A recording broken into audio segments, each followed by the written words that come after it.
Bonjour tout le monde, bienvenue à ce nouveau webinaire de l'innovation intitulé C'est pas demain la veille, l'IA au service de votre veille stratégique. Pour celles et ceux qui ne me connaissent pas, je m'appelle Charlotte Duval, je suis chargée d'accompagnement des entreprises chez Laval Mayenne Technopole et notre mission à LMT, c'est d'accompagner l'innovation sur le territoire de la Mayenne. Et quand on dit accompagner l'innovation, c'est à la fois accompagner à la création d'entreprises innovantes, mais c'est également accompagner les entreprises déjà présentes sur notre territoire dans leurs projets, que ce soit des projets d'innovation ou des projets menés de manière innovante.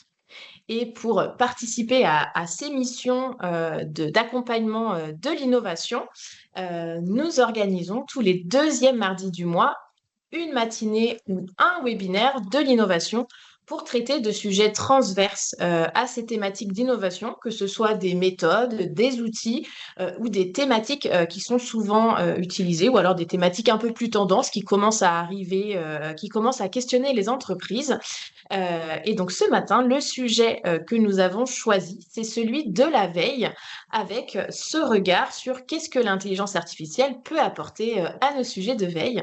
Et pour cela, j'ai le plaisir de laisser la parole à ma collègue Sandrine Hélène Trouillard qui va intervenir pendant ce webinaire. Sandrine, c'est à toi. Bon webinaire à tout le monde. Eh bien, merci Charlotte. Bonjour tout le monde. Bienvenue à ce webinaire. Donc, Sandrine, je suis chargée de mission accompagnement des entreprises à Laval Mayenne Technopole depuis bientôt 19 ans. Après avoir accompagné des startups depuis 8 ans, j'accompagne plutôt des entreprises existantes du département dans leurs problématiques. Et dans mon cursus, j'ai une formation en innovation. La veille avait une place très importante et donc j'ai pu réaliser un certain nombre de missions de veille. Et donc, c'est pour ça qu'aujourd'hui, on a décidé de vous présenter ce webinaire sur la veille en mettant à jour un petit peu, parce que j'avais déjà animé un webinaire sur ce sujet en 2021 avec les nouveaux outils d'intelligence artificielle qui viennent aider à structurer, à réaliser une veille et à gagner du temps. Donc, l'objectif de ce webinaire, il y en a deux principaux. Ça va être de revenir quand même sur comprendre les enjeux de la veille stratégique pour une TPE, une PME. Je vais passer un petit moment à vous redonner un petit peu, on va dire, le contexte, c'est quoi la veille, comment ça se passe, les outils, etc. Et puis après, on va rentrer dans le vif du sujet et découvrir concrètement différents outils autour d'un cas fictif, mais un cas concret. Donc, je sais qu'il y a beaucoup d'attentes autour des outils d'intelligence artificielle pour la veille stratégique. J'ai eu beaucoup de messages en amont de ce webinaire de personnes qui s'avéraient très intéressées par ce sujet. Donc, voilà, peut-être au risque d'en décevoir certains, je vous préviens tout de suite, il n'y a pas un outil d'intelligence artificielle qui révolutionne et qui fait que vous appuyez juste sur un bouton et ça va tout dérouler. On n'en est pas encore là. On a un certain nombre d'outils utilisant beaucoup les intelligences artificielles génératives qui vont par contre vraiment vous aider à gagner du temps dans votre veille, ça c'est sûr. Et je vais d'abord vous raconter peut-être une petite histoire. Je me suis dit, et si aujourd'hui pour ce webinaire, je me suis dit, j'ai envie de me mettre en fait à la place de vous, à la place d'une entreprise qui veut mettre en place sa démarche de veille. Et donc, je vais vous raconter une histoire, là, pendant 1 heure, on va être ensemble, et on va imaginer ensemble que moi, Sandrine, je viens d'être embauchée par une entreprise qui s'appelle ErgoChair, et je viens d'être embauchée en tant que responsable innovation, et la première mission qu'on m'a donnée, c'est de mettre en place une veille dans cette entreprise. Sachant qu'aujourd'hui, rien n'est vraiment mis en place, chacune fait sa petite veille dans son coin, on va dire, entre guillemets, c'est pas quelque chose qu'ils ont structuré. Donc, je vais être là pour vraiment apporter cette compétence et le mettre en place dans l'entreprise. Donc, rapidement, hein, l'entreprise ErgoChair que j'ai imaginée aujourd'hui, elle fabrique des fauteuils, des sièges de bureau, des sièges de télétravail, des fauteuils de direction, etc. Voilà, vous avez quelques photos pour vous donner un petit peu un élément de contexte de ce que j'ai imaginé. Et cette entreprise, j'ai imaginé qu'elle était mayonnaise, hein, voilà, et qu'elle était constituée de 50 à peu près salariés, et qu'elle produit et vend uniquement à des distributeurs, donc uniquement en B2B, pas d'activité B2C. À la tête de cette entreprise, on a un COMEX, donc un comité exécutif constitué de la dirigeante, d'un responsable de production, d'une responsable commerciale SAV, d'une directrice administrative et financière et d'un responsable marketing et communication. C'est donc ce COMEX auquel je réfère qui prend les décisions en termes d'innovation et de veille. Nous sommes une PME et donc pour l'instant, on me demande de mener à bien mes missions sans budget dédié pour acquérir des outils de veille ou autres. Je dois faire avec des outils gratuits dans un premier temps. Voilà, le cas est posé. Je vais prendre un petit temps maintenant pour la théorie, revenir sur la théorie de c'est quoi la veille. Donc la veille, c'est un processus continu et organisé de collecte, d'analyse et de diffusion d'informations stratégiques sur l'environnement d'une organisation. Elle permet d'anticiper les évolutions, de détecter les opportunités ou les menaces et de s'informer sur les tendances, les concurrents, les innovations ou les réglementations. Donc elle a pour objectif d'être informée en temps utile pour mieux décider. Dans le vocabulaire autour de la veille, on trouve d'autres termes que je vous ai remis sur cette slide, notamment l'intelligence économique. C'est une démarche en fait qui est plus large et plus stratégique que la veille. Elle vise à renforcer la compétitivité d'une organisation en maîtrisant l'information stratégique, en protégeant les données sensibles et en influençant favorablement son environnement. Et le troisième terme qui se raccroche aussi à ce sujet, c'est ce qu'on appelle le knowledge management ou gestion des connaissances en français. C'est une discipline qui vise à repérer, organiser, partager et valoriser les savoirs au sein d'une organisation. Donc on parle aussi dans le knowledge management de tout ce qui va être formalisation des savoirs tacites, savoir-faire, etc., des collaborateurs et collaboratrices et la transmission au sein de l'entreprise. Donc on voit que la veille, l'intelligence économique et le knowledge management sont finalement trois ensembles imbriqués. Rapidement, les défis des TPE-PME en matière de veille.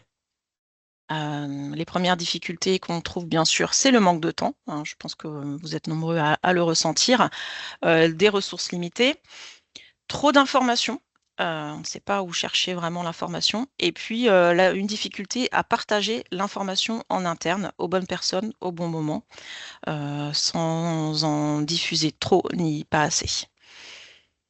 Mais pour autant, les bénéfices qu'elle peut en attendre, c'est vraiment l'anticipation des tendances, de bien pouvoir surveiller ses concurrents et réagir assez rapidement à ce que les concurrents peuvent faire. Et c'est aussi une source très importante d'innovation pour l'entreprise. Donc, une veille, ça se structure autour de différents axes. Donc là, je vais vous présenter 6 axes principaux. On peut en trouver d'autres, mais les principaux pour moi à regarder, ça va être d'abord la veille technologique, tout ce qui va être surveillance d'évolution technologique autour de brevets ou pas que, mais en tout cas toutes les nouvelles technologies. La veille concurrentielle, qui là concerne toute l'évolution des concurrents par rapport à leurs produits, leurs services, leur stratégie de communication ou bien les prix qu'ils pratiquent, etc., pour maintenir un avantage concurrentiel. La veille sociétale ou marketing, ça vient compléter cette veille, une veille commerciale. On va analyser l'environnement de l'entreprise, identifier de nouveaux marchés et proposer de nouveaux produits, anticiper des nouvelles tendances de consommation. La veille juridique et réglementaire permet de se tenir informé sur l'état et l'évolution du droit pour réduire les risques de non-conformité à la loi de l'organisation. La veille commerciale, elle a pour but de surveiller les clients, les prospects, mais également les fournisseurs pour collecter des renseignements sur l'environnement commercial de l'entreprise, réduire les risques en identifiant les prospects solvables ou en mettant en concurrence de nouveaux fournisseurs. Le 6e axe pour moi le plus important, enfin parmi les axes les plus importants, c'est également la veille réputationnelle, qu'on appelle aussi réputation sociale ou e-réputation à l'ère aujourd'hui des réseaux sociaux. Elle a pour but de surveiller ce qui se dit sur l'entreprise et la perception qu'en ont les clients pour anticiper les crises. Donc je vous dis, voilà, ce sont les 6 axes principaux. On trouve aussi d'autres axes comme les axes fiscaux pour mieux gérer son patrimoine et les aides financières apportées par l'État. On peut trouver aussi la veille sociale sur le climat social ou la veille financière par rapport à des intérêts monétaires ou financiers sur le taux de change, ce genre de choses. Donc là, nous, comme on est une PME, ces axes-là sont moins stratégiques, on va dire, moins importants.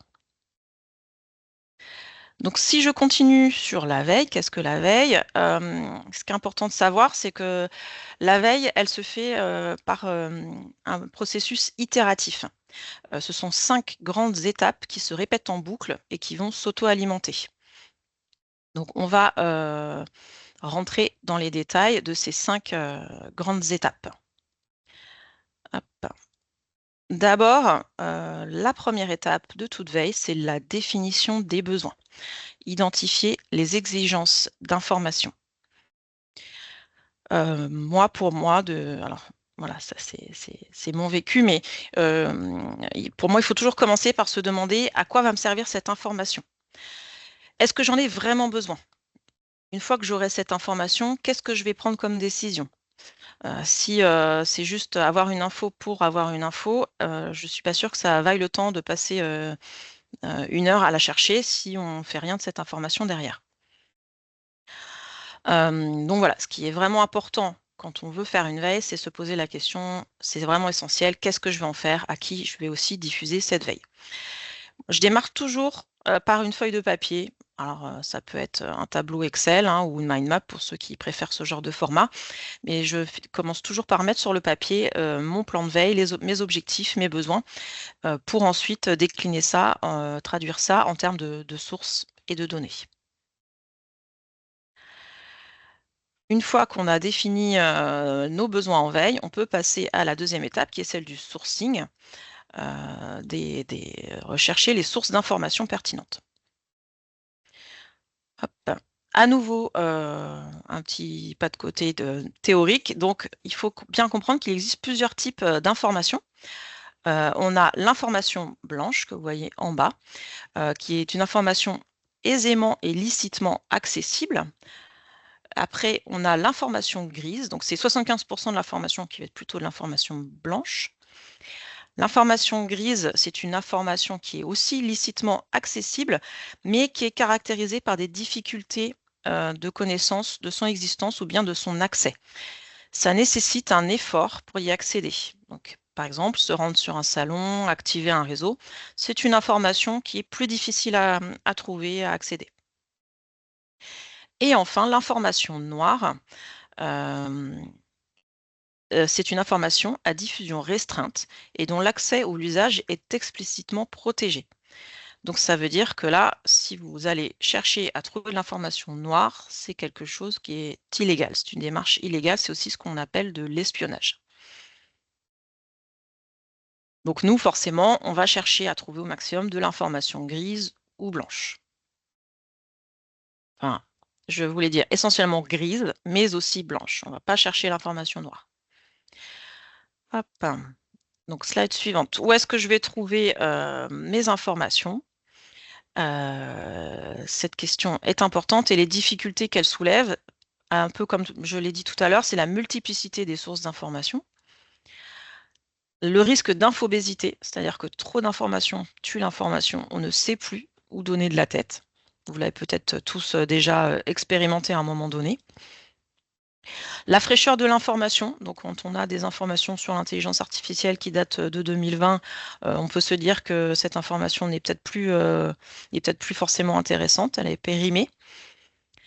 Et puis, il faut vraiment dans le monde d'aujourd'hui, c'est très important, faire attention aussi à la désinformation. Donc toujours se poser la question de qui est l'auteur, l'autrice de cette information, quelle est la source à l'origine de cette information, est-ce que c'est peut-être uniquement un relais? Il faut faire très attention aux données qui sont relayées, relayées, mais qui ne sont pas vérifiées à la source. Et puis, se poser la question du crédit qu'on peut apporter. Est-ce que ça a été rédigé par un ou une experte? Voilà. Hop. Quand on parle de sources de veille, on pense souvent en premier lieu à Internet. Donc effectivement, il y a énormément d'informations qui sont disponibles en ligne, gratuitement ou pas. Donc que ce soit les sites Internet, les réseaux sociaux, les bases de données, la presse en ligne, les vidéos, etc. Mais la veille, ce n'est pas que Internet, et ça, c'est vraiment quelque chose sur lequel j'insiste. Il y a aussi tous les événements en physique, les salons, les séminaires, les colloques, les réunions, les journées professionnelles de votre secteur d'activité qui sont des sources vraiment intéressantes d'informations. Les médias restent des sources intéressantes, abonnement à des magazines, des revues professionnelles, des publications scientifiques. Les podcasts aussi sont intéressants pour découvrir surtout un sujet assez, pas forcément toujours sur de l'expertise pointue, mais ça peut dépendre des domaines. Et puis, les individus, les réseaux de contact. Donc, interroger des personnes qualifiées dans son réseau peut représenter un gros gain de temps. Ça peut permettre de rebondir sur un autre sujet, ça peut permettre d'ouvrir. Et puis, il faut aussi avoir en tête, c'est très important que dans une entreprise existante avec des salariés, il y a beaucoup d'informations, de valeur au sein de l'entreprise et il faut savoir prendre le temps d'interroger les personnes. Ça peut vraiment être une première étape dans une veille, c'est d'aller interroger les experts et les expertes de votre entreprise, à l'intérieur de votre entreprise. Donc voilà, là, je vous ai mis en dressé très rapidement donc les types de sources qu'on peut trouver. On peut ensuite passer dans la troisième étape de notre cycle sur la collecte des informations. Pour la collecte des informations, il est important de faire un distinguo entre la veille active et la veille passive. Donc la veille active, c'est une démarche proactive et ciblée qui est nécessaire pour répondre à un besoin précis. Donc lorsque l'on cherche à résoudre un problème spécifique ou atteindre un objectif défini. Par exemple, faire une analyse de la concurrence ou identifier une innovation particulière à un instant T. C'est là où on va faire plutôt une veille active. La veille passive, elle, repose sur une collecte d'informations, de surveillance de mots-clés, de sites Internet pour rester informé des évolutions globales dans un domaine, surveiller des concurrents, des fournisseurs ou bien des informations sur sa propre entreprise. Ou bien, suite à une veille active pour se maintenir informé des nouveautés dans le domaine qu'on vient d'étudier, on peut mettre en place une veille passive complémentaire. Ce qui est important de comprendre, c'est que la veille active et la veille passive vont faire appel à des outils, des méthodes de veille qui sont vraiment très différents. Donc, si ça vous intéresse d'aller plus loin sur ces sujets de sourcing, de collecte, je vous remets le lien vers le webinaire de 2021 qui dresse des listes de sources ou de techniques de collecte avec des mots-clés que vous pouvez visionner sur YouTube. Ça reste tout à fait d'actualité. Une fois qu'on a collecté les informations, on passe à l'étape d'analyse qui se fait à un premier niveau par la personne qui collecte les informations et qui peut se faire aussi avec d'autres personnes concernées par ces informations dans un deuxième temps ou bien voilà, par à nouveau itération. Et enfin, la dernière étape, c'est celle de la diffusion. On va partager les informations qu'on a analysées. Et c'est important de comprendre, on va revenir dessus tout à l'heure dans le cas concret, mais qu'il n'y a pas qu'un canal, il n'y a pas qu'une seule façon de diffuser une information et que ça peut être variable dans l'entreprise en fonction des services concernés. Ça peut concerner le service R&D, le service marketing ou commercial, ou bien ça peut être aussi une diffusion en dehors, ça peut alimenter par exemple des posts pour des réseaux sociaux ou bien des newsletters. J'arrive au terme de cette première partie qui est un peu plus de rappel ou bien de théorie. Charlotte, est-ce qu'il y a des premières questions dans le chat sur ce que j'ai présenté? questions ou de remarques encore, donc n'hésitez pas, hein, si vous avez le moindre petit commentaire également qui sort, n'hésitez pas à le partager dans le chat. On a Gildas qui te dit que c'est limpide, donc on peut continuer. Super. Bah, merci beaucoup, Gildas. Ça fait toujours plaisir. Donc, je passe à ma deuxième étape, mon entreprise ErgoChair. Forte de ce que je connais de la veille, je vais concrètement réfléchir à des actions à mettre en place, des outils à utiliser. Et on va regarder ça tous ensemble. Donc, première étape, je vais commencer par définir mes besoins en information. Et donc là, je vais vous faire travailler dans le chat. Vous vous rappelez, je vous ai présenté les 6 grands axes de veille que je voulais regarder pour ErgoChair. À votre avis, quelles pourraient être les questions de veille que peut se poser l'entreprise ErgoChair, que ce soit sur l'un ou l'autre des 6 axes présentés? Ok, on a concurrentiel dans un premier temps pour connaître le marché. Oui, ok. Quels sont mes concurrents? Les principaux concurrents, ça on voit que c'est effectivement quelque chose d'important. Ergonomie et sécurité du travail, évolution ergonomique en matière de santé, des nouvelles matières apportant du confort d'assise, veille concurrentielle à nouveau. Quelqu'un me dit toutes. Effectivement, il faut. Tout est intéressant. Quels sont les derniers brevets ou dessins et modèles déposés qui concernent les sièges de bureau? Oui, intéressant. Veille technologique, concurrentielle et marketing. Quels produits proposent mes concurrents?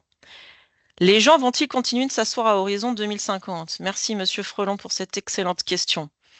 Ne feront-ils que s'allonger? Peut-être. Qui sont mes concurrents principaux? Que proposent-ils? Qu'attendent-ils? Etc. Les obligations légales vis-à-vis du bien-être au travail. Ok.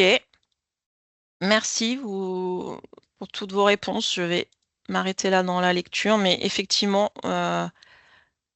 ça rejoint pour beaucoup ce que j'avais imaginé.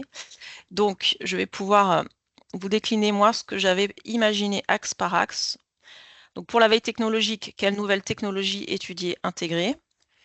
Et je m'étais dit j'avais proposé à mon COMEX de faire un focus sur les matériaux à mémoire de forme, effectivement. Sur la veille concurrentielle, donc vous l'avez dit, surveillance des concurrents, de leurs nouveaux produits. Moi, j'ajoute aussi l'identification de nouveaux entrants potentiels. Toujours faire attention à ne pas se faire doubler par des concurrents qu'on n'aurait pas, qui arrivent sur le marché, notamment des startups souvent. Sur la veille sociétale ou marketing, la tendance bien-être au travail, vous l'avez cité, la tendance à la personnalisation, et puis également, j'aimerais voir s'il y a d'autres nouvelles tendances qui arrivent sur le marché. Sur la veille juridique et réglementaire, vous en avez parlé également, mais toutes les normes sur la responsabilité sociale des entreprises m'intéressent, sur la qualité de vie au travail. Les labels Made in France peuvent nous intéresser aussi, parce que c'est vrai que je l'ai peut-être pas bien précisé, mais on fabrique tout en Mayenne, donc on voudrait mettre en avant et pourquoi pas faire appel à être reconnu, label Made in France. Et puis les nouvelles normes ou réglementations éventuelles qu'on voudrait anticiper.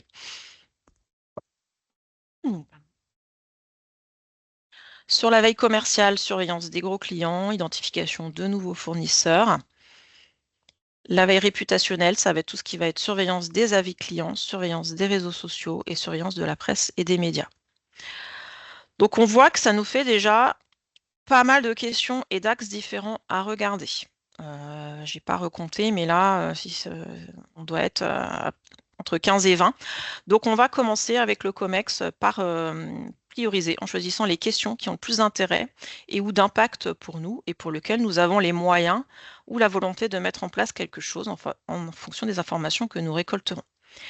Donc, on part du principe que voilà, on a fait ce travail avec le COMEX et que on a tous ces axes principaux, mais on ne va pas tous les mettre en place le jour 1. Une fois que ces axes sont définis et priorisés, on passe à la sourcing, non, au sourcing et à la collecte. Et c'est là où je vais vous montrer mais que l'intelligence artificielle générative, elle a vraiment apporté beaucoup de nouveautés et que vraiment, elle a vraiment apporté des choses intéressantes. Elles apportent des choses très intéressantes pour la veille. Premièrement, je regarde l'axe de la veille réputationnelle parce que pour moi, c'est important de surveiller les avis clients et puis les réseaux sociaux et la presse et les médias. Donc, je vais mettre en place une surveillance des avis Google et puis alors App Store pour ceux qui auraient quelque chose sur les App Store, mais et puis tous les sites internet finalement avec des avis clients, je vais commencer par mettre en place une surveillance de ces sites-là. Je vais mettre en place des alertes Google sur le nom de ma société. Alors ça, c'est vraiment un outil très simple et gratuit, rapide à mettre en place. Donc vous cliquez sur google.fr/alerte et vous voyez ici sur l'exemple, vous rajoutez vos mots-clés et très simplement, vous allez recevoir un mail dans votre boîte mail à chaque fois qu'il y a ce mot-clé ou le nom de votre entreprise, s'il est assez différenciant, qui est cité. Pour surveiller les avis clients et mentions sur les réseaux sociaux, il y a des outils comme IFTTT ou Zapier qui sont souvent utilisés. Et après, bon, j'ai identifié d'autres outils, mais qui sont payants. On a Meltwater qui utilise de l'intelligence artificielle. Donc là, vous voyez, je vous ai mis un petit logo en fait à chaque fois qu'il y a de l'intelligence artificielle dans l'outil. Il y aura ce petit logo que vous retrouverez. Et il y a également l'outil Mention qui sont beaucoup utilisés par les entreprises qui veulent surveiller leur e-réputation. Après ça, comme ce sont des outils payants, pour une entreprise B2B comme la nôtre, avec une marque qui n'est pas vraiment connue du grand public, c'est un peu moins pertinent d'utiliser des outils payants pour surveiller notre réputation. Hop. N'hésitez pas à poser vos questions. Charlotte, s'il y a des questions peut-être sur ce premier axe ou je passe à l'axe suivant. Il n'y a pas vraiment de question, il y avait juste une proposition de diversification pour ErgoChair, d'aller sur le secteur du gaming avec les influenceurs et un peu l'ergonomie. Est-ce qu'il faut une ergonomie spécifique pour les jeux vidéo ou quand on s'installe voilà, pour se filmer devant sa caméra? Donc voilà, une proposition de diversification. Très intéressant. Merci, très bonne idée, effectivement. Je vais soumettre à mon COMEX. Sur la veille concurrentielle, donc on avait parlé de surveillance des concurrents, de leurs nouveaux produits, pardon. Donc je vais, pareil, créer des alertes Google sur les concurrents. Je vais mettre en place une surveillance de leurs données financières sur les sites société.com ou Papers. Donc là, ce sont des sites qui ont une première offre accessible gratuitement. Donc société.com, jusqu'à 25 entreprises ou dirigeants surveillés, c'est gratuit et ça devient payant au-delà. Et Papers, qui donne à peu près les mêmes informations, hein, c'est gratuit jusqu'à 10 entreprises surveillées et c'est payant au-delà. Donc on voit que en jonglant entre les deux, je peux déjà surveiller 35 entreprises. Voilà, ça peut déjà permettre de surveiller les plus importantes, on va dire. Je peux aussi surveiller leur site internet avec Trackly, trackly.io. C'est un site internet qui permet de surveiller gratuitement trois liens internet, on va dire. Et donc à chaque fois qu'il y a une modification sur un site, je vais recevoir une notification, pareil, un mail dans ma boîte mail qui va me montrer le site internet avant et le site internet après la modification. Et donc là, je peux voir tout de suite si mon concurrent a annoncé un nouveau produit, par exemple, je vais tout de suite l'avoir en surbrillance sur le site. Donc, bon, après 3 sites surveillés gratuitement, ça fait pas beaucoup, on atteint vite le quota. Et puis, je vais aussi surveiller les sites qui mentionnent des startups, donc notamment BPI France, tous les sites de crowdfunding comme Kickstarter, WeSeed, Anaxago, etc. Et puis tous les sites qui vont annoncer des levées de fonds de startup. Et je vais surveiller ça avec des mots-clés en lien toujours avec mes chaises de bureau. Sur la veille concurrentielle, un petit outil qui utilise de l'intelligence artificielle pour de la reconnaissance d'image, c'est lenso.ai. Ça peut permettre d'identifier le fabricant ou le distributeur d'un produit qu'on a trouvé, qu'on a vu sur Internet ou dans la rue, je ne sais pas, avec de la reconnaissance d'image. Donc j'ai essayé avec les chaises de bureau, c'était pas hyper probant, rien ne ressemble plus à une chaise noire qu'une autre chaise noire. Donc là, je vous ai fait plutôt un autre exemple avec ce petit objet de déco, et on voit que là, lenso.ai, il me permet d'identifier ici ou là le fabricant en fait de l'objet. Bon, les autres sont un petit peu à côté, ils sont proches, mais c'est pas tout à fait ça. Google propose exactement la même chose. Quand vous faites votre recherche Google, ici vous avez, je ne sais pas si vous aviez déjà remarqué, mais il y a une petite caméra et vous pouvez joindre votre fichier, votre photo. Et pareil, il va vous faire une analyse d'image et vous remontez les sites qui proposent l'objet en question. Donc là, on voit qu'il est plus pertinent. Là, il a vraiment vu que c'était un lapin à ressort et donc tous les résultats sont pertinents. Pour info, c'est disponible également sur l'application Pinterest ou sur l'application du Bon Coin, mais j'ai pas trouvé ça aussi pertinent que Google ou lenso.ai. Donc possible aussi, mais moins plus à côté, on va dire. Je continue. Pas de questions, Charlotte?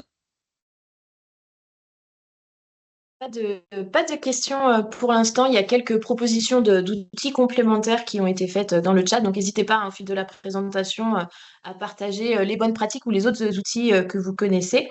Donc, bah, il y a Gildas qui mentionnait l'outil Google Lens de Google, du coup, donc, qui est un peu complémentaire à celui Google Images que tu présentais.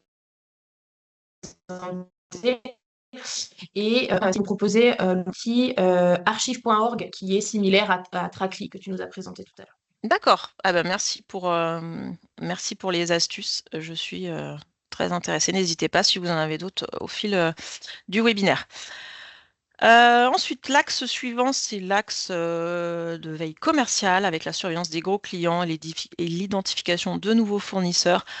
Bon, c'est quasiment la même chose, hein, quand même que la veille concurrentielle, donc je ne vais pas m'attarder. Là, je propose d'utiliser à peu près les mêmes outils. On a également, j'en ai pas parlé tout à l'heure, mais on peut surveiller les avis clients et mentions sur les réseaux sociaux avec des sites comme IFTTT ou Zapier, qui sont vraiment beaucoup utilisés sur un côté automatisme. Après, sur notre axe veille sociétale ou marketing, donc on a les tendances bien-être au travail, tendance à la personnalisation, identification d'autres nouvelles tendances.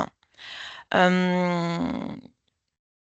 bien, moi, je préconise vraiment, j'ai envie de dire, tout simplement, des outils d'IA générative. Mes préférés, c'est Perplexity, Copilot et ChatGPT pour ces besoins-là. Donc, ce que je peux vous proposer, parce qu'on a encore un petit peu de temps devant nous, ça va être de faire un test en temps réel. Hop, donc, je vais aller de ce pas hop, sur mon navigateur. Hop. Donc, je suis sur Perplexity, pardon, et je vais... Ah non, c'est pas ça que je voulais copier. Hop.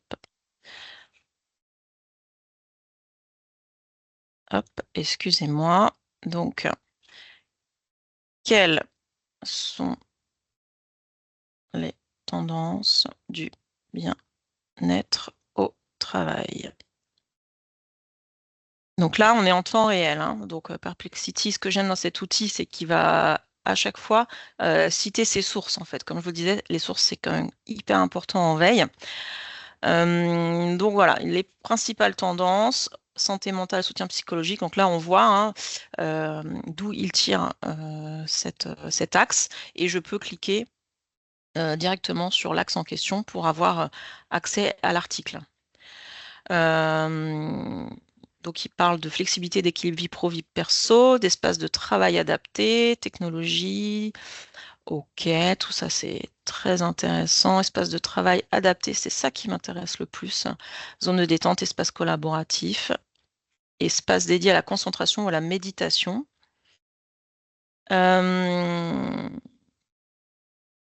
Ok.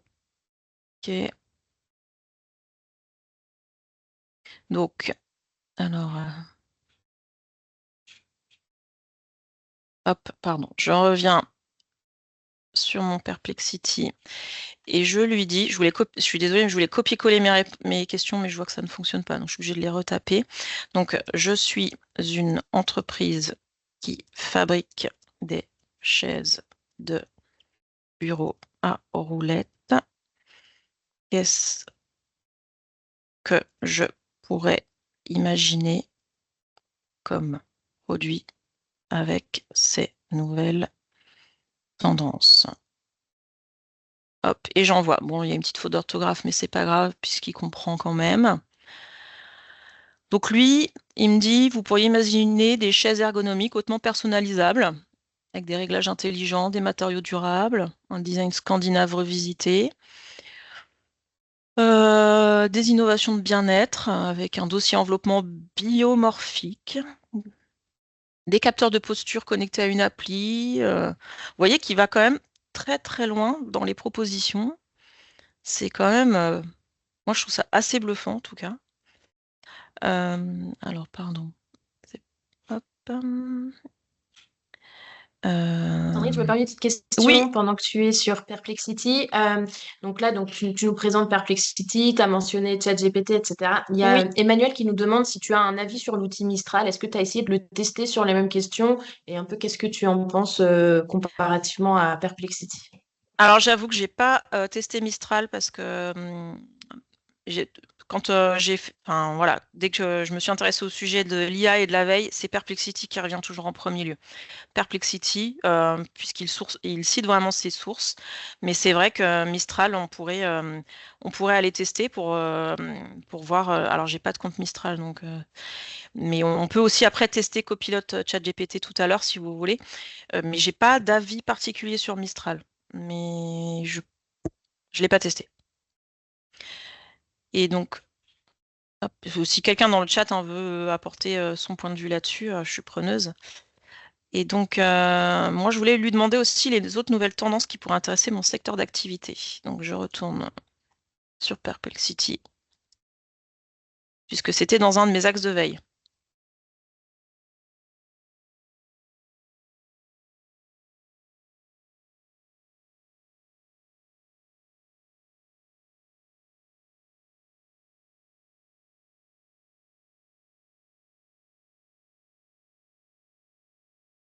Donc, lui, il voit des nouvelles tendances sur les matériaux et le design, les innovations technologiques avec le mobilier connecté qui intègre des capteurs Internet des objets, des surfaces interactives, des accoudoirs avec recharge sans fil et commandes tactiles pour régler la hauteur, l'inclinaison, multifonctionnalité, tendance esthétique.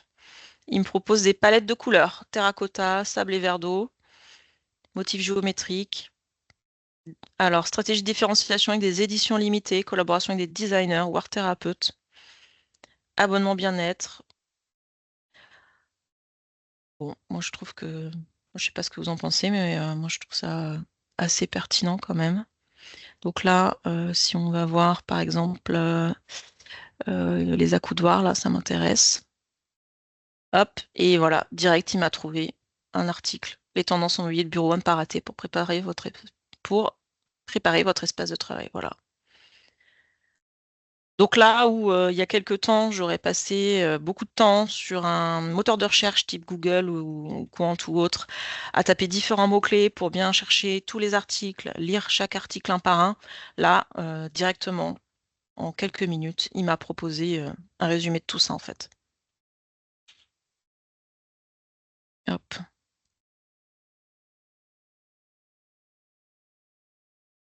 Donc voilà, Perplexity a répondu à toutes mes questions en fait sur le côté sociétal ou marketing. Euh, je sais pas s'il y avait d'autres remarques, Charlotte, sinon je passe à la prochaine, au prochain axe, pardon. Il y avait juste une petite question sur les notions de confidentialité, en fait, de savoir que font les outils d'IA générative de nos données. Ce à quoi Delphin a répondu dans le chat qu'il fallait s'intéresser au CGV, au CGU des différents outils, en précisant que dans les versions gratuites, c'est pour l'instant Copilot qui se soucie le mieux des données et qui s'engage à ne pas les réutiliser.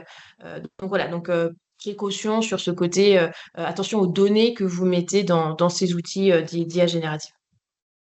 Oui, tout à fait. Donc, et un des conseils qu'on donne toujours aux entreprises, c'est de ne mettre que des données anonymisées. Donc là, par exemple, j'ai noté que j'étais une entreprise qui fabriquait des chaises de bureau, mais je n'ai pas donné de données confidentielles. Alors, j'aurais quand même pu peut-être lui donner le nom de mon entreprise, mais si on peut ne pas le donner, c'est encore mieux, j'ai envie de dire. Et donc là, on a une petite question sur le fil. Clément qui demande comment prendre soin de ce qu'on appelle les risques d'hallucination. Donc, quand une IA ne sait pas répondre, elle peut inventer sa réponse. Donc là, je pense que c'est pour ça que tu conseillais Perplexity. C'est parce que bon, Perplexity, tout de suite, il donne des liens. Donc, on peut aller Oui. vérifier. Et si quelque chose ne semble pas cohérent, voilà, on a au moins la source pour aller regarder. Et c'est plus facile de mettre de côté l'information.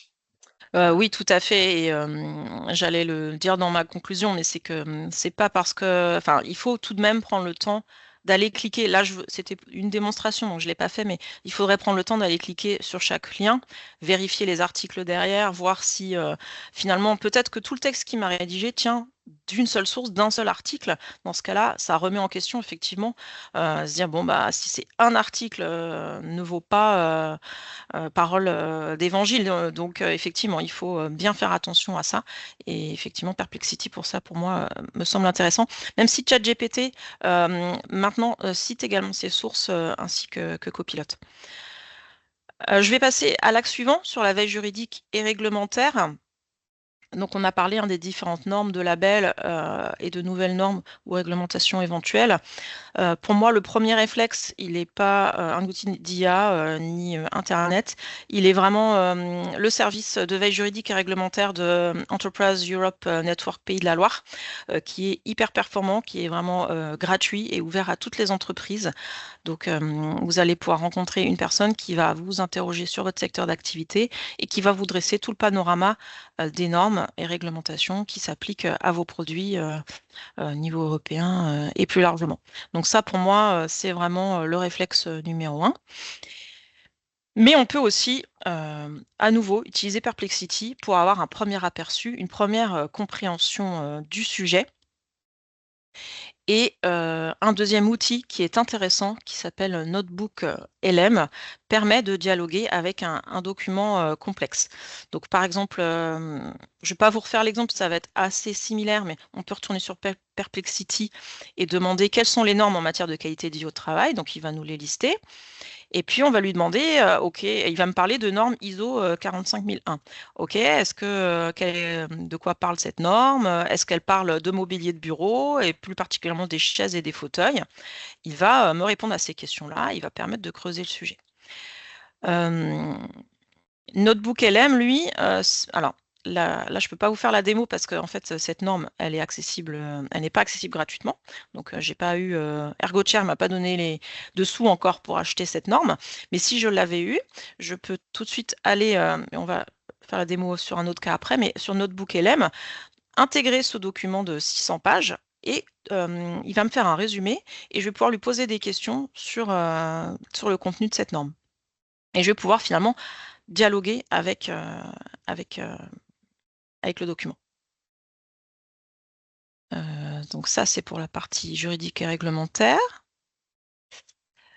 Et puis, le dernier axe, il me semble, c'était la veille technologique. Donc là, vraiment, c'est les mêmes outils, hein. On va avoir à peu près les mêmes problématiques. Et puis, je vous propose juste d'aller voir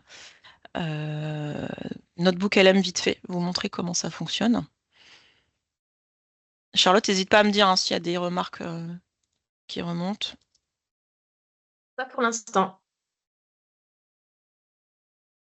Donc, Notebook LM, c'est Google. Euh, hop. Donc là, vous pouvez créer, vous cliquez sur créer et là, vous pouvez sélectionner un fichier que vous souhaitez importer, un fichier plutôt, ou un ensemble de fichiers aussi. Moi, pour mon exemple, je vais repartir d'un rapport que j'aime bien. J'en avais parlé dans un précédent webinaire qui s'appelle Technologie clé 2020, qui dresse, alors il date un petit peu, hein, effectivement, on est en 2025, mais il n'a pas été remis à jour, mais ça dresse un panorama de, je ne sais plus, à peu près 80 technologies d'avenir, en fait, technologies clés à surveiller.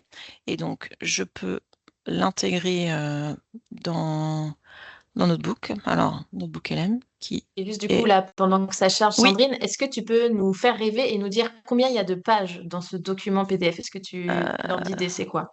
on va aller voir tout de C'est suite. quoi? C'est 100 pages, 200 pages, Je crois que... Alors, c'est 15 MO déjà. 640 pages. 600 pages. Donc, Voilà, voilà. C'était juste 640 pour pages. contextualiser le Oui, document que tu es en train de lui donner à manger. voilà. Et il n'arrive pas à le manger. Mais alors... Ah si, ça y est. Ok. Voilà, c'est bon, il est prêt. Voilà. Donc là, il me fait mon petit résumé, les technologies clés, voilà, l'importance de l'innovation, de la R&D, ok, très bien. Eh ben moi, ce qui m'intéresse, on a dit, c'est les matériaux mémoire de forme. Est-ce que ce document parle des matériaux à mémoire de forme? Hop. Alors, il me dit que non, mais il parle des matériaux avancés et actifs. Des matériaux intelligents agissant sur leur environnement. Donc à chaque fois, on voit à nouveau hein, les petites. Donc là, si je clique ici, enfin si juste je passe par-dessus le point, là il me met le texte du document hein, que je peux lire en direct. Il me parle de matériaux réparables. Ok, ok, intéressant. Et alors moi j'avais une deuxième question. Touc, touc, touc. C'était celle-là. Vous voyez tous les coulisses de ma présentation. Est-ce que ces matériaux pourraient s'employer dans du mobilier? Alors, il me dit que oui. Euh, hop. Il parle de textile lumineux. OK. Donc, en conclusion, le document suggère que les matériaux avancés actifs sont pertinents pour le secteur de l'habitat, y compris le mobilier. L'exemple de textile lumineux. OK. Bon. Est-ce que j'avais d'autres questions? Alors, non. Après, moi, c'était pour Perplexity. C'était est-ce qu'il existe des thèses ou des brevets sur les matériaux à mémoire de forme pour du mobilier? Ça, je voulais quand même lui demander à Perplexity. Ou alors, attendez, on va faire copilote pour tester.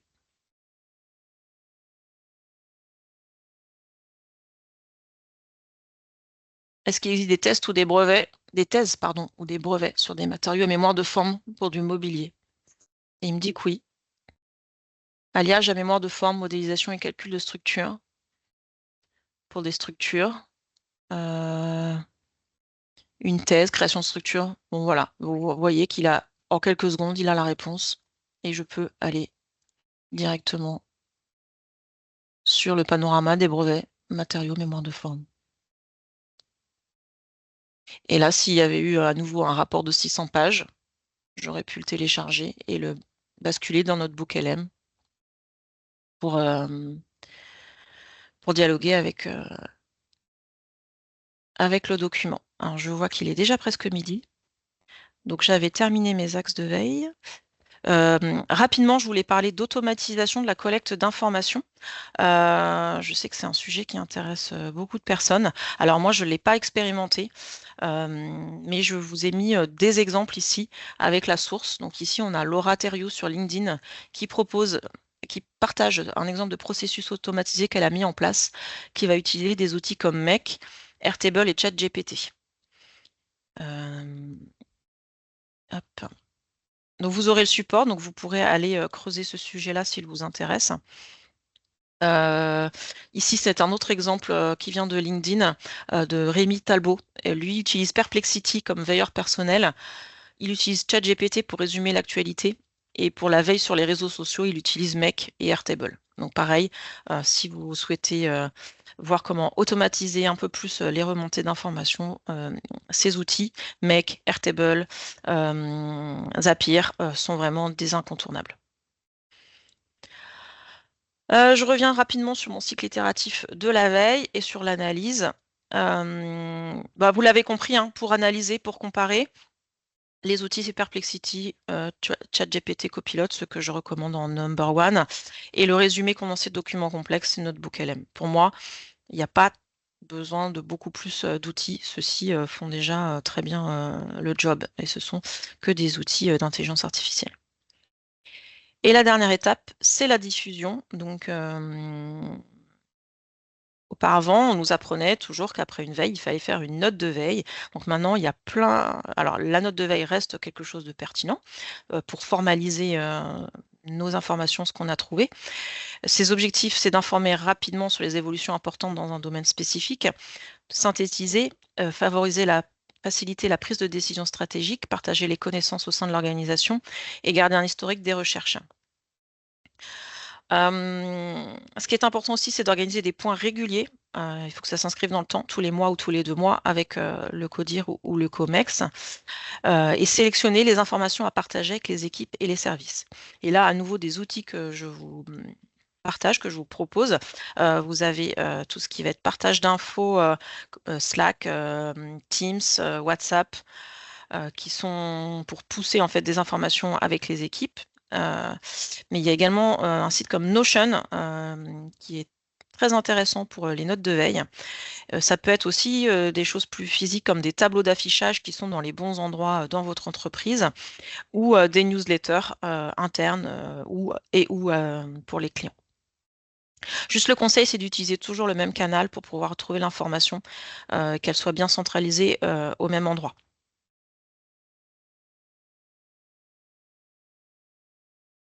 Hop. Donc la note de veille, elle doit comporter à minima la date de rédaction, le nom de la personne qui la rédige, le résumé des informations essentielles avec le lien vers les sources et une analyse, voire des recommandations en fonction des informations qu'on a trouvées. Des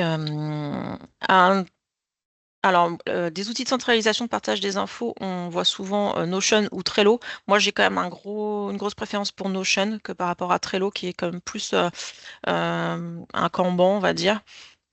Notion permet de faire beaucoup plus de choses. Si ça vous intéresse, je peux vous montrer ensuite à quoi ça peut ressembler, parce que je vois qu'on arrive au bout du temps.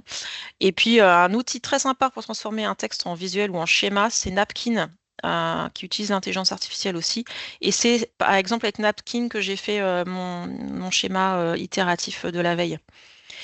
Et puis l'écriture d'articles pour une newsletter, également ChatGPT. Alors là, je vous avais préparé un exemple, on n'a plus le temps, mais en gros, vous prenez un texte, vous demandez à ChatGPT de vous en faire de le mettre en forme sous forme de newsletter pour partager à des collègues, et c'est vraiment hyper rapide, hyper impressionnant aussi.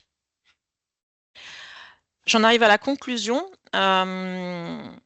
Donc pour l'instant, on voit qu'il existe des outils d'intelligence artificielle, plutôt IA générative de texte, qui peuvent aider à réaliser une veille, à identifier des sources, à synthétiser des documents complexes. Ça permet de gagner beaucoup de temps. Donc plus besoin d'éplucher les sites internet un à un, mais pour autant, il n'y a toujours pas d'outil magique qui va remplacer la réflexion, la prise de recul, le partage des informations et la prise de décision stratégique. Il n'y a pas d'outil d'IA ou autre qui va vous dire voilà ce que vous devez chercher, voilà ce que vous devez regarder, voilà comment vous devez vous y prendre. Non, c'est à vous quand même d'avoir cette réflexion-là et de prendre le temps de le mettre en place. Ce ne sont que des appuis précieux qui font gagner du temps, mais il faut aussi prendre le temps de les tester, de les paramétrer, de les prendre en main. Donc, alors, à part pour Perplexity, enfin vraiment les IA génératives où ça peut être instantané, d'autres outils comme Airtable, Notion et Trello ou autres, là vont demander quand même, ou Make vont demander beaucoup plus de temps au démarrage. Voilà, sur ma conclusion. On peut aussi, vous l'avez vu, faire beaucoup de choses avec des outils gratuits.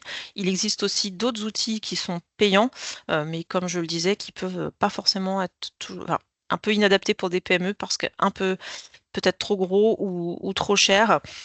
Sauf si vraiment vous avez une marque très connue du grand public, auquel cas pour la surveillance des réseaux sociaux, je pense que c'est maintenant devenu quasiment un incontournable. Voilà pour moi, il est midi, je termine juste pile à l'heure sur le fil. Voici mes coordonnées si vous souhaitez qu'on échange de ces sujets. Voilà. Eh bien, bah, merci beaucoup Sandrine pour cette présentation. En effet, on peut prendre encore quelques minutes si vous avez des questions ou des remarques à partager. Avant de nous quitter, je vous partage un lien vers notre questionnaire de satisfaction. Donc, je vous remercie d'avance de le compléter, hein. Il n'y a que deux, trois questions. L'idée, c'est d'avoir vos retours sur ce webinaire. Pourquoi pas des idées de sujets à nous soumettre pour les prochaines fois. Ça nous aide beaucoup à faire évoluer nos interventions. Et la prochaine date de nos matinées et webinaires de l'innovation, ce sera le 13 mai prochain. Et on parlera cette fois de modèle économique et de comment repenser son modèle économique. Donc les inscriptions sont d'ores et déjà ouvertes. N'hésitez pas à vous inscrire. Concernant les questions. Alors, il y avait une petite question. Je ne sais pas si tu vas pouvoir nous éclairer sur est-ce que il y a des grosses différences entre ce que Copilot et ChatGPT peuvent apporter comme réponse en fait à ce genre de questions, à de questions sur la veille, ou est-ce que la réponse à apporter, c'est tester et vous verrez. Qu'est-ce que tu en penses? Je pense qu'ils peuvent apporter à peu près les mêmes réponses. Ça va dépendre. ChatGPT, en fait, les premières fois que vous l'utilisez, mais avec un compte gratuit, vous allez avoir des prompts avec la dernière version, la plus performante. Et donc là, il peut vous faire vraiment des réponses hyper intéressantes des réponses sous forme de tableau. Enfin, il peut vraiment aller très très loin. Au bout de plusieurs prompts, vous allez repasser sur une version gratuite qui va être un peu moins intéressante.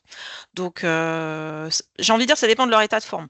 Copilot, il peut aussi faire des choses absolument géniales avec des tableaux, des résumés, et puis d'autres fois être un peu en dessous. Donc, vous pouvez naviguer entre deux ou trois. S'il y en a un qui sa réponse vous plaît pas, vous trouvez qu'il n'a pas été très bon, que bon, ouais, il a fait un peu vite là, ça vous plaît pas, bah essayez un autre, basculez sur un autre. Ils ont la capacité de Très bien, tous merci. les deux bien répondre, en tout cas. Pardon. Très bien, merci.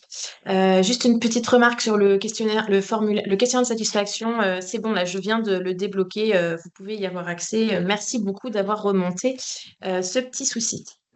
Est-ce qu'il y avait d'autres questions ou d'autres remarques que vous aviez envie de partager? Donc, en tout cas, on a des très bons retours, Sandrine. Voilà, des outils qui peuvent être terrifiants, mais en même temps très utiles. Donc, c'est un peu ce côté, l'IA est un outil à double tranchant.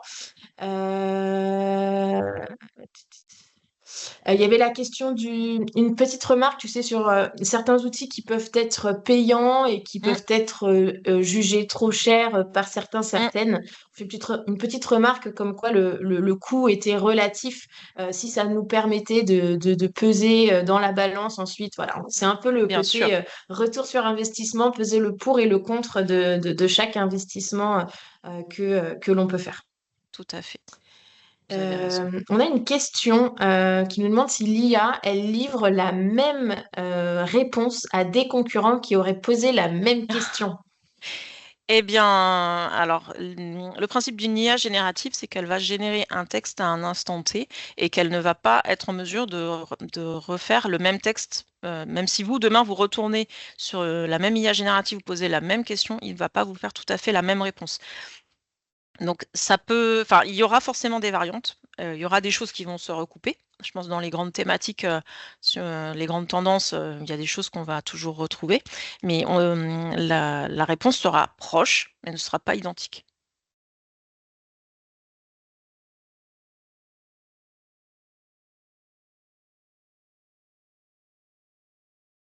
Eh bien, je ne pense pas avoir laissé passer d'autres remarques ou d'autres questions.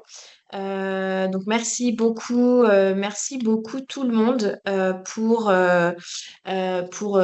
votre participation, votre implication pendant ce webinaire. C'était très plaisant de voir que vous étiez présente et que vous aviez des questions et des remarques.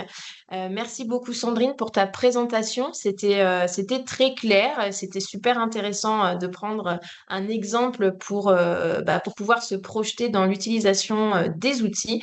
Merci beaucoup tout le monde. On se retrouve le 13 mai pour notre prochain webinaire d'innovation sur les modèles économiques. Je vous souhaite une très bonne journée et je vous dis à bientôt. Merci à toi, Charlotte. Au revoir tout le monde et à bientôt.